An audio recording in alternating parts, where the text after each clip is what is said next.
আসসালামু আলাইকুম। আজ আমি আপনাদের এই মেক্সি ফ্রকটি কাটিং ও সেলাই করে দেখাবো। মেক্সি ফ্রকটি আমি 0 থেকে 6 মাস বাচ্চার জন্য তৈরি করে নিয়েছি। এটি গরমে বাচ্চাদের জন্য খুবই আরামদায়ক হবে। তো চলুন ভিডিওটি শুরু করি। তো প্রথমে আমি টপ পার্টটি কাটিং করে নেব। এখানে সামনের এবং পিছনের 2 পার্ট আছে আমাদের। টপ পার্টটির লম্বা নেব আমি 5 ইঞ্চি পরিমাণ। 4 ইঞ্চি থাকবে আর 1 ইঞ্চি এক্সট্রা আমি সেলাই করার জন্য নিয়েছি। তো এখানে আমি চওড়া নিয়েছি 7 ইঞ্চি, মানে 14 ইঞ্চি পরিমাণ। তো এখন আমি পুট কাটিং করব। পুট নেব আমি 4 ইঞ্চি পরিমাণ। তো গলা চওড়া নেব আমি 1.5 ইঞ্চি পরিমাণ। নিচে লম্বা নেব আমি 2.5 ইঞ্চি পরিমাণ। 0 থেকে 6 মাস বাচ্চার জন্য 2.5 ইঞ্চি হবে। তখন আমি সামনের পার্টের জন্য গোল গলা শেপ দিয়ে দিয়েছি, আর পিছনের পার্টে আমি 1.5 ইঞ্চি লম্বা নিয়েছি। চওড়া একই থাকবে, লম্বায় আমি 1.5 ইঞ্চি পরিমাণ নিয়েছি। সেখানে আমি যে 5 ইঞ্চি লম্বা নিয়েছি সেখানে একটি আমি মার্জিন টেনে নিয়েছি। তো পুট থেকে তার নিচ বরাবর আমি 5 ইঞ্চিতে একটি মার্জিন টেনে নিয়েছি। তো আমি এখানে নিচে নেব 4.5 ইঞ্চি আর হাফ ইঞ্চি এক্সট্রা সেলাইয়ের জন্য নেব। আর নিচ থেকে আমি 1 ইঞ্চি পরিমাণ ডাউন দিয়ে দেবো। আপনারা এখানে 1.5 ইঞ্চি থেকে 2 ইঞ্চি পরিমাণে আপনারা ডাউন দিতে পারবেন। তো আমি আর্মহোলের শেপটা একটু বাঁকা করে কাটিং করে নেব। তো আপনারা ভিডিওতে দেখতেই পাচ্ছেন আমি কীভাবে শেপটা কাটিং করে নিয়েছি। তো আমি পিছনের গলাটা কাটিং করে নিয়ে আলাদা করে নিয়ে এখন সামনের পার্টটা কাটিং করে নেব। 2টা পার্ট কিন্তু আমার কাটিং করা শেষ। তো আমি সুন্দর করে নিচ থেকে একটু আর একটু ভালো করে কাটিং করে নেব। তো এখন আমি সামনের পার্টটা কাটিং করে নেব। তো আমি দেখুন এই কুচির যে পার্টটা, সেই পার্টটা আমি লম্বা নিয়েছি 12 ইঞ্চি পরিমাণ, 11 ইঞ্চি থাকবে। তো আমি চওড়া নিয়েছি 18 ইঞ্চি পরিমাণ। চওড়া আপনারা আরও বাড়িয়ে নিতে পারবেন। তো আমাদের কাপড় এই অল্প ছিল, তাই অল্প নিয়েছি আমি। তো এখানে আমি চওড়া নিয়েছি আমি 1.5 ইঞ্চি পরিমাণ, আর নিচ থেকে আমি 1 ইঞ্চি পরিমাণ নিয়ে নিয়েছি। তো এখন আমি একটা আর্মহোলের শেপ দিয়ে নেব, দিয়ে এখন কাটিং করে নেব। তো আমার কাটিং করা শেষ। তো আমি আপনাদের দেখিয়ে দিচ্ছি এটি কীভাবে আমি সেলাই করব। কম রেখে আমি কিন্তু কুচি দিয়ে তারপর সেলাইটা করে নেব। অবশ্যই আমি আপনাদের সেলাই করার সময় দেখিয়ে দেব। তো এখন আমি পাইপিংয়ের জন্য কাপড় কেটে নেব। একটি কাপড় আড়াআড়িভাবে আমার কাটা ছিল, সেখানে আমি 1 ইঞ্চি 2 সুতা পরিমাণ চওড়া নিয়ে কাটিং করে নেব। আপনারা পাইপিংয়ের কাপড় কিন্তু আড়াআড়িভাবে কাটিং করবেন, তাহলে পাইপিংয়ের কাপড়ের ফিনিশিংটা সুন্দর আসবে। এবং পাইপিংয়ের কাপড়গুলোকে জোড়া দিয়ে তারপর সেলাই করে নেব। তো আগে আমি পিছনের পার্ট সেলাই করে নেব। পিছনের পার্টে আমি একটু পট্টি জয়েন করব, তার জন্য আমি মানে প্রায় 2 ইঞ্চি 2.5 ইঞ্চি পরিমাণ করে কাটিং করে নিয়েছি। একটি পট্টি কাটিং করে নেব, এরপর বসিয়ে আমি সেলাইটা করে নেব। আপনারা ভিডিওতে দেখতেই পাচ্ছেন আমি কীভাবে সেলাইটা করে নিচ্ছি। আপনারাও চাইলে আপনার বেবির জন্য সুন্দর এরকম একটি মেক্সি ফ্রক বানিয়ে নিতে পারবেন। গরমের বাচ্চার জন্য খুবই পরতে আরামদায়ক হবে, এবং পাতলা বয়েল কাপড় বা বেক্সি বয়েল কাপড় দিয়ে তৈরি করলে অনেক ভালো হয় বাচ্চাদের জন্য। তো সোজা সাইডে আমি সেলাইটা করে নিই, উল্টে এখন উল্টো সাইডে কিন্তু আমি বাঁশ দিয়ে সেলাইটা করে নেব।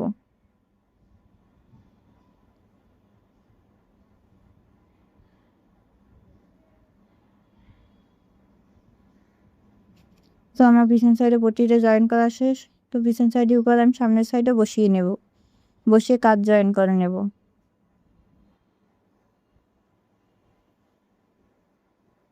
কাজ জয়েন করার সময় আপনারা অবশ্যই ডাবল সেলাই দিয়ে নেবেন। আর আমার ভিডিওটি কেমন লাগছে অবশ্যই কমেন্ট করে জানাবেন।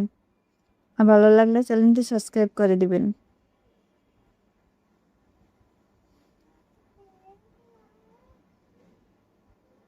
তো আমার 2টা কাট কিন্তু জয়েন করা শেষ।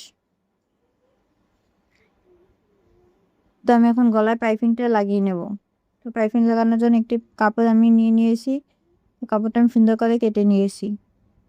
তো গলার কাপড়টা কিন্তু আমি উল্টো রাখবো, আর পাইপিংয়ের কাপড়টা যেহেতু এক কালার কাপড় একদিকে রাখলেই হবে। তো একটু বাঁশ দিয়ে নিয়ে আমি সেলাইটা করে নেব। বডি পার্টটা কিন্তু উল্টো সাইডে রাখবো আমরা। পাইপিংয়ের কাপটা কিন্তু টানা যাবে না, আস্তে আস্তে ধরে সেলাইটা করে নিতে হবে। শেষ মাথায় এসে বাড়তি যে পাইপিংয়ের কাপটা সেটি আমি কেটে ফেলে দিব, এবং অল্প একটু বাঁশ দিয়ে সেলাইটা করে নেব। তো আমার পুরোটা সেলাই করা শেষ। তো এখন আমি একটু কেঁচি সাহায্যে কাটিং করে দেব। আমাদের সেলাইটা যেন কেটে না যায় সেদিকে লক্ষ্য রেখে কাটিং করে দেবো, যাতে আমার পাইপিংটা ফিনিশিংটি সুন্দর আসে। আপনারা এভাবে কিন্তু কাটিং করে দিবেন। তো এখন সোজা সাইডে এনে প্রথমে অল্প একটা বাঁশ দিয়ে তারপর আরও একটি বাঁশ দিয়ে আমি সেলাইটা করে নেব। আবারও বলছি, আপনারা কিন্তু পাইপিনের কাপড়টা টানবেন না, তাহলে কিন্তু পাইপিনের কাপড়টা কুঁচকে যাবে।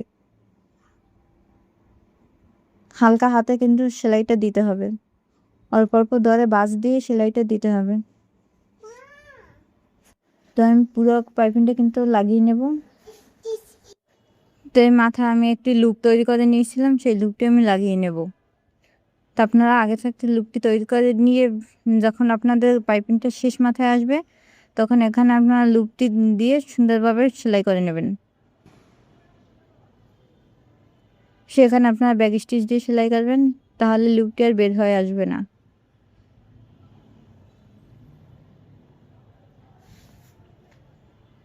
তো আমার পুরো গলার পাইপিংটা লাগানো শেষ।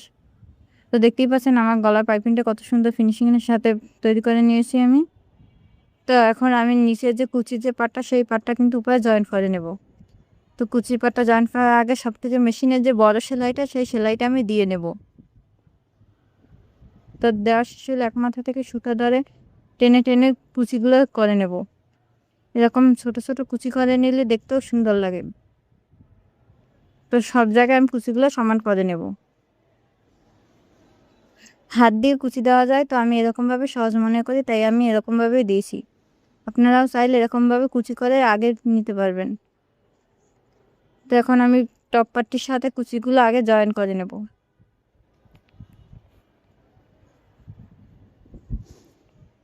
দেখুন, হাত থেকে সমান করে ধরে কুচিগুলো আমি জয়েন করে নেব।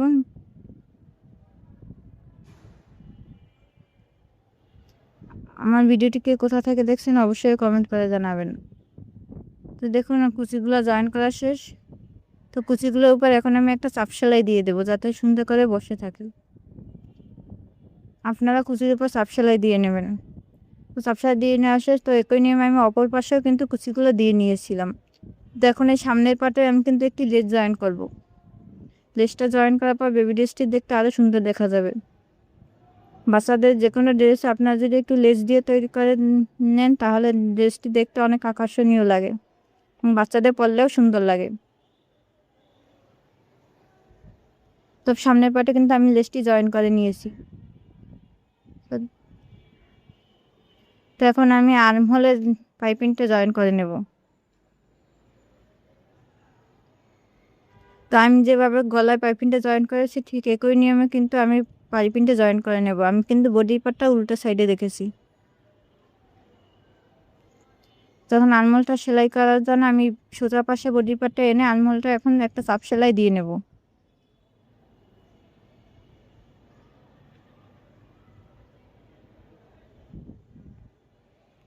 তো এক সাইডে কিন্তু আমার আনমোলের পাইপিং জয়েন করার শেষ। তো একই নিয়মে আমি কিন্তু দুই সাইডে পাইপিংয়ের কাপড়টা জয়েন করে নিয়েছি। তো এখন আমি সাইডটা সেলাই করে নেব। তো আপনাদের আনমোলের মাপটা নিয়ে সাইডটা সেলাই করে নেবেন। এরকম বেবি ড্রেস বাচ্চাদের কিন্তু গরমে অনেক আরামদায়ক হবে। তো আমি কিন্তু এক সাইডে সেলাইটা দিয়ে নিয়েছি। তো একই নিয়মে কিন্তু আরও এক সাইডে সেলাইটা দিয়ে নেব। তো দুই সাইড আমার সেলাই দেওয়া শেষ। তো নিচের আমি গেটটা এখন সেলাই করে নেব। তো গেটটা সেলাই করার জন্য আগে আমি একটা চিকন করে সেলাই দেবো। এই চিকন করে সেলাই দেওয়ার কারণে আমাদের কিন্তু নিচের গেটটা কোনো জায়গা থেকে কুঁচকে থাকবে না। তো প্রথমে একটা চিকন করে সেলাই দিয়ে নিয়ে তারপর আরও একটি বাঁশ দিয়ে আমি নিচে একটা সেলাই করে নেব। আমি কিন্তু অল্প কাপড় ধরেছি, প্রায় 2-3 সুতা পরিমাণ এই চ্যাপটা করে আমি সেলাইটা দিয়ে নিচ্ছি। কোনো রাউন্ড কাপড়ে আগে থেকে একটা সেলাই দিয়ে নিলে কিন্তু দেখতেও সুন্দর লাগে, কোনো জায়গা থেকে কুঁচকে থাকে না। তো আমার পুরো জামাটা সেলাই করা শেষ। তো কেমন হয়েছে অবশ্যই কমেন্ট করে জানাবেন। আল্লাহ হাফেজ।